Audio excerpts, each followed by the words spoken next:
Nakiusap ang COMELEC sa mga politiko, huwag nang umeksena sa pamimigay ng ayuda, lalo ngayong palapit na ang eleksyon 2025. Mahirap silang pigilan ayon sa isang ahensya pero pwedeng isumbong ayon sa isa pa. Nakatutok si Sergio Aguinaldo. Ayuda sa ilalim ng tupad para sa mga nawalan ng trabaho. Tupad sa nawalan ng trabaho. O tulong sa may kita nga pero kapos naman sa Ang AKAP, ayuda sa kapos ang kita program. Palimos. Huwag nyo na, palimos ang ilagay nyo dyan, paakap-akap pa kayo. ilalim ng AKAP. May ayuda pa nga sa mga kailangan ng tulong sa pagpapalibing at iba pa. Hindi tutol sa mga yan ang Commission on Elections o COMELEC. Pero sana raw walang umeekse ng mga politiko sa pamamahagi lalo't papalapit na ang 2025 midterm election. Naku, COMELEC nagpasaring sa'yo, tamba sana walang walang epalitiko. Sino pa ba naglalagay ng mga pangalan sa mga pinamimigay? Si PRR, di ba naglalagay ng pangalan? Hindi ba yung mga tropa lang ni Martin? Si Martin napakahilig, pati nga tingog, lagay ng pangalan. Pera naman ng taong bayan. Nagpasaring ng COMELEC. Para sa akin, yan talaga yan. Binabanatan ka, Martin. Hindi lang madiretso, ikaw nakaupo kasi. Kinakailangan na yung pagpapatupad naman ay meron naman pong panuntunan na maliwanag na hindi magagamit sa pangangampanya. Hindi dahil sa kagustuhan ng isang politiko, excluded ka, o kagustuhan ng isang kandidato, hindi ka dapat makasama o makasama ka. Pero sabi ng Labor Department na nangangasiwa sa pamamahagi ng tupad, hindi madaling pagbawalan ang mga politiko na dumalo sa mga payout ng ayuda. Yan po ang isa sa mga challenges ng Department of Labor and Employment kasi karamihan naman po ng constituencies ng mga atin pong mga politician, local government official, doon po sa kanilang area. At wala naman po kaming istriktong regulasyon, pagbabawal kung sila po ay napadaan. Nako, maniwala ako sa inyo, hindi po totoo yan, sir. Ano sabi niya dito? Mahirap po kasing pagbawalan yan. Dahil syempre, pag namigay sila, halimbawa, namigay ka sa isang lugar, halimbawa sa Lawag, sa Ilocos Norte, sa Davao, sa Cebu, sa Maynila, di ba? Syempre, may nakaupo diyang politiko. Di ba? So, pag namigay sila, wala namang pinagbabawal na paano kung napadaan sila. Pasensya na po, ako hindi naniniwala doon na napadaan. Kasi usually, pag mamimigay kayo, dyan pa lang sa ground, nakiki-coordinate na kayo sa pulis, sa barangay captain, sa mayor, sa congressman, o kung sino man. Diba? Para maiayos yan. Hindi yung napadaan lang basta, oy, napadaan ako rito, o ako na mamigay niyan. Hindi po dapat ganon. Dapat, may palutuntunan kayo. Halimbawa, nakalagay, ito ay proyekto ng hindi kung sino mang politiko. So kahit na ganapin yan sa lugar nila, hindi sila epal. Ito ay pera ng taong bayan. Hindi yung, kami po ay nagpapasalamat sa pangangasiwa ni Congressman ganito dahil natupad ito ang kanyang pamimigay ng ganito, ganire. Huwag na tayong maglokohan, sir. Alam naman natin yan eh. Minsan kinukonsinti nyo rin. At na medyo nagpakita po doon. Ang amin lang po hindi ko sinasabing hindi si sir hindi mismo si sir. Gawain naman kasi yan dati pa. Di ba? Huwag mo na lang palusutan. Diba? Let's call a spade a spade. Pas po doon sa pamumulitika ang pagpakaloob po ng mga benepisyo. Aminado rin ng Social Welfare Department na dinadaluhan ng mga politiko ang pamamahagi nila ng tulong.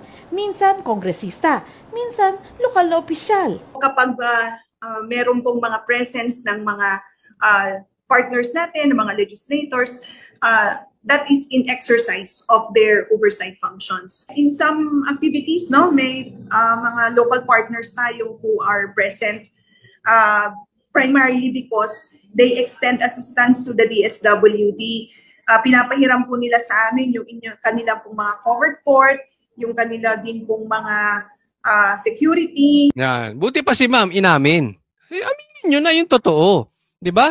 Kasi kailangan nyo yung covered court, doon kayo gagamit. Kailangan nyo ng assistance, yung security, doon kayo gagamit. So magpapaalam kayo. Di ba? So sasabihin nyo kung sino man yan, mayor na yan, sino man tao dyan, basta kung sino man yan. Di ba? Sa madaling salita, wag na tayong maglokohan.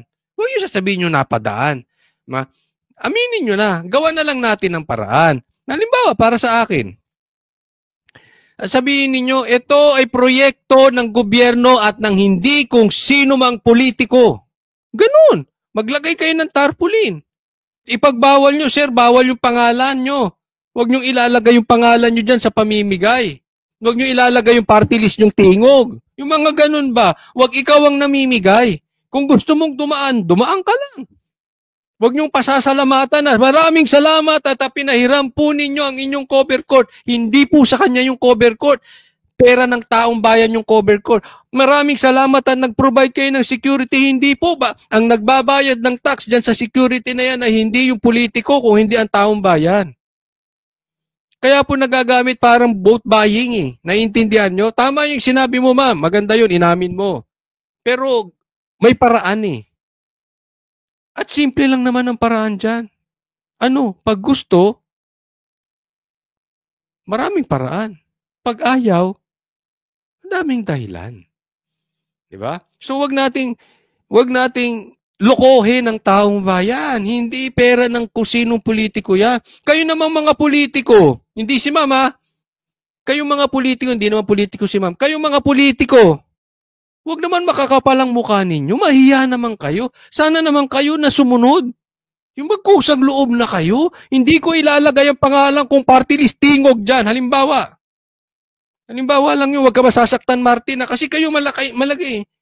Mahilig maglagay ng MR dito, MR doon. Huwag na kayo mamigay, meron namang ibang taga-pamigay. Magkusang loob na kayo, huwag kapalmuks. Huwag epal. Di ba? Nagiging legalized vote buying yan. Siyempre sa 2025 O di pa panayang pamigay niyan, panayang epal niyan, sila pa mamimigay diyan, di ba? Kaya mali yan kaya pinipuwersa nila. Hinog sa pilit yung paglagay nila ng akap. Binabudgetan niyang akap. Para saan? Sa pagtakbo niyo. Di ba? Yun ang ipagbawal. Kaya tama yung payo ni ma'am eh. Pag nakakita kayo, ilagay nyo rito, i-comment ninyo. Nakakita kayo na may pangalan. May namimigay, andun ng pangalan nila. Bugbugin natin sa social media. Malito. Illegal to. Hindi yan pera mo. Pera ng taong bayan yan. Isumbong. Yun yung sabi ng COMELEC. Isumbong ninyo. So pag dyan sa lugar ninyo may nakalagay ang pangalan ng tingog o si MR o kung sino mang politiko, isumbong ninyo. Isumbong nyo rin sa social media. Di ba? Nang kumalat, bawal yun eh. Yung mga local police. Pwede aniyang isumbong kung ginagamit ang ayuda sa pamumulitika. Kung pag nakikita po kayo na may mali, Correct. I-report niyo po. Sabi ng COMELEC, totoong di pa maituturing na kandidato ang mga politiko hanggat hindi pa campaign period. Pero makabubuti nila kung magkukusa na ang mga ito. Tandaan ang lahat din. Yun nga ang problema, wala silang kusang loob, sir eh. Isa, madalamas natin na interview. Pero alam mo, hindi naman din nila masyadong kasalanan. Kasalanan nito mga kampo ni Tamba. At yung mahiling maglagay ng pangalan kung sino-sino pa man. Martin, bilang House Speaker, pangunahan mo na. Magkusang loob ka na. Huwag ka na maglagay ng pangalan. Kahit matapos ang eleksyon, basta may kasong disqualification sa amin, hindi po nawawala yung mga kasong disqualification na yan. At kahit nanalo na, pwede pa rin po namin i-disqualify. Yun ang magandang sinabi niya. Kahit nanalo na, pwede pang i-disqualify.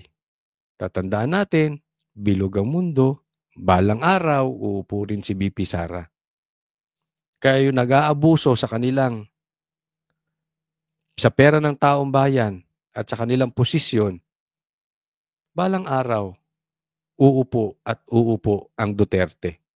Wala po kayong magagawa dyan kahit NPA at komunista pa kayo.